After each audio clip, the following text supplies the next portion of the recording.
Thrusting wedge is, the attack is taught different ways. My preference for teaching this is for an attempted two-hand choke.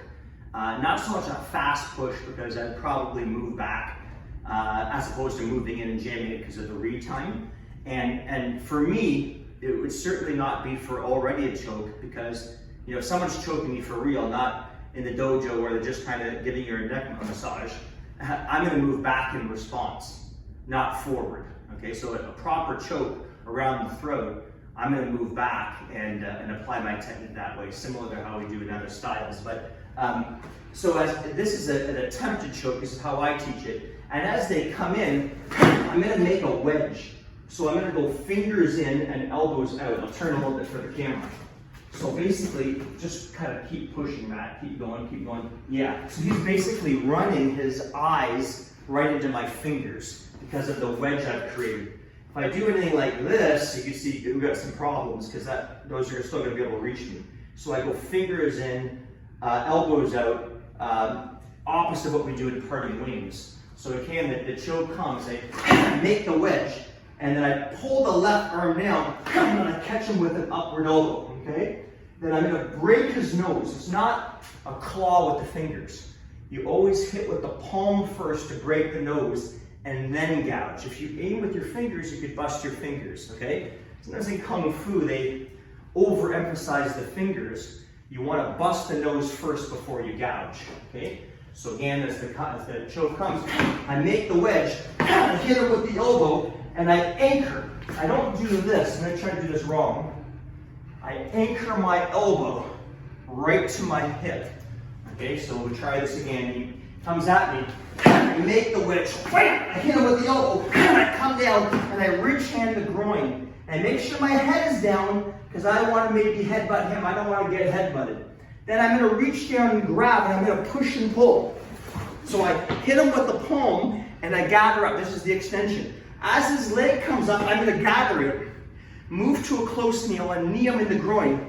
Now, he's not just going to allow that.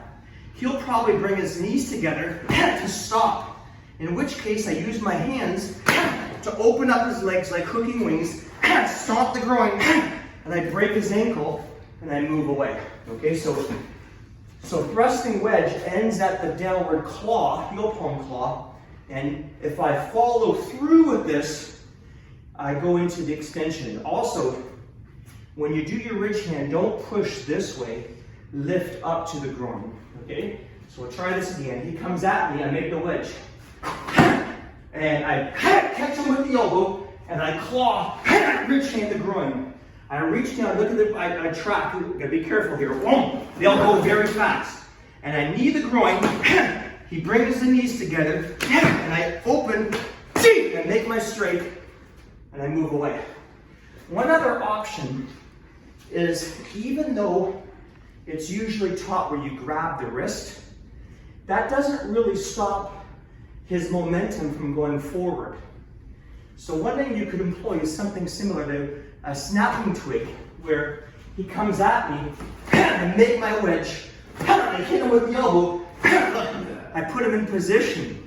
So now the takedown would just be this, and then knee, and I make my straight, and I'm out. So this is kind of like a distance gauge where it prevents the person from coming in, as opposed to, I'll go on this angle, clawing a ridge hand. He come forward, Matt. That's too easy for him.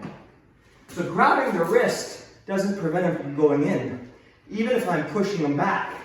But this would, okay? So watch it again.